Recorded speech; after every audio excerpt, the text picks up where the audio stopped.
Good morning, it's the last episode of Between Four Lines as the Commonwealth netball campaign ended last night.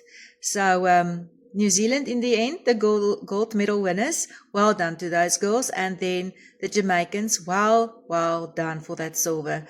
Exceptionally well played against New Zealand, but what a match against Australia. And hard luck for Australia, but I think it is time for change, and well done to those girls. So well done to them, and well played, really well played. What a match. To Australia, they've got the bronze medal, and then England ended in the 4th place. Very close 5th place, South Africa. South Africa, what a campaign. I think you can keep your heads up high, and like some of the other people also said, it's just a matter of time. I really think that we are on the right track, and well done to all of you girls.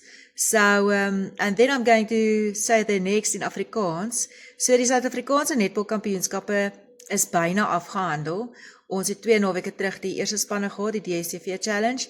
En toe het ons die afgelope naweek het ons die onder 14s, onder 16s, onder 17s se wedstryde gehad. En dan die onder 15s wat deel is van die KMC Stichting se wedstryde kom dan bietjie later, nog so 2 weke se kant. En ek is vandag baie trots, want die skool waar ek betrokke is, het regtig nou al heelwat medaljes ingeoes. So ek dink die toekoms van netbal in Suid-Afrika lyk regtig waar blink. As mense luister het na Amanda hulle van Blindside Netball wat ook daar was en met die dogters gesels het, met die afrigters gesels het, dan is ons definitief op die regte pad met netbal in Suid-Afrika.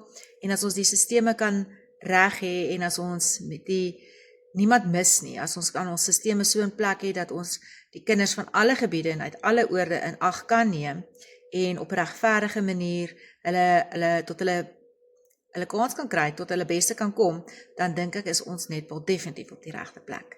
En daarmee is dit dan oor en uit tot 'n volgende keer.